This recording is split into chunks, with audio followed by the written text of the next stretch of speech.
Hello, this is Harmonics King. We are all harmonics. So a lot of people struggle with slap. A lot of bass players, they want to learn how to slap, but they really think that it's extremely difficult and that there's no way on earth that they're going to be able to do it.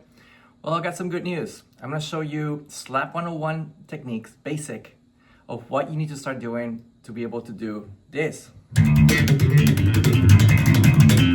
Things like that. So the main thing, the thing that is really hard about slap is this part, your thumb. So in the thumb, we have this bone here that needs to be doing the impact with the string. That is really hard, believe it or not.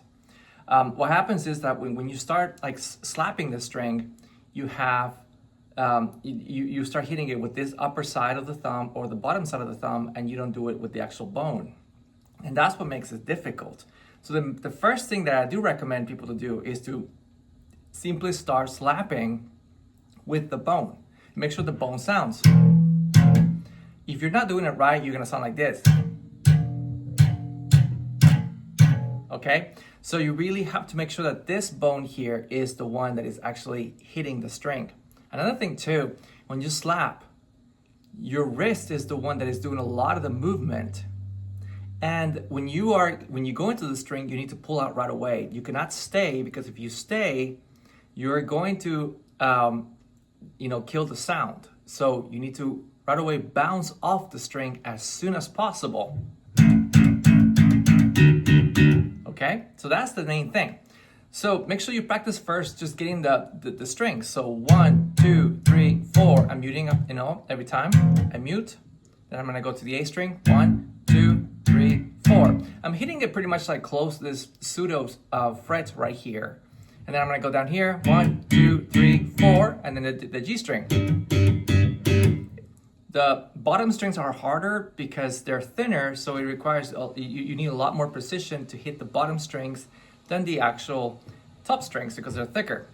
So here's an exercise. So what you're gonna do is you're gonna go into a root note. So for example, let's go into an A note, 5th fret, top string, and I'm gonna simply get the sound. So that's gonna take some time, okay? Believe it or not, that will take time. So what I'm going to do right now is I'm going to go into the octave, which is going to be the 7th fret of the D string. This is the same note as this guy. This is an A, that's an A. And what I'm going to do, I'm going to go ahead and pop it with the middle finger or the index finger. And when I pop it, I am stopping the sound with my pinky. If I don't do that, it's going to keep ringing. So I just need to go ahead and make sure that I just stop pressing. I'm not going out. I just simply stop pressing, and I'm just touching as I keep touching the string. So now I'm doing this. Okay? And now I'm gonna add one more thing. That is a ghost note. I'm muting the strings, and that's what I'm doing. So what I'm gonna do now, I'm gonna do an exercise between an A, a G, an F, a G, and an A. A is going to be 5 and 7. I'm skipping the A string. G is 3 and 5. Again, skipping the A string. And then F is going to be 1 and 3. Again, skipping the A string. This is pretty much your setup to do root octave. Okay. So I'm going to go ahead and put a drum loop at 100 BPM, and I'm going to jump in and start doing the exercise. So here we go.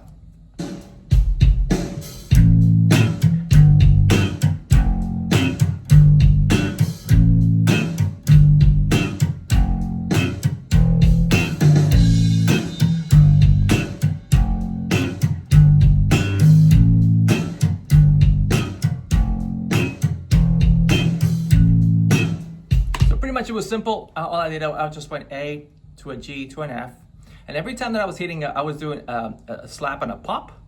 I was doing another slap, which was the ghost note. Okay, so it's like here, and then I went to the G, then I went to the F, then I went back to the G, and that's it. That's the exercise. Eventually you're gonna be able to do a lot of cool stuff as you start developing that technique. The whole thing about the thumb slapping, your index or your middle popping, and then doing a ghost note with the thumb. Okay, ghost note means it's just a dead note. So hopefully this helped.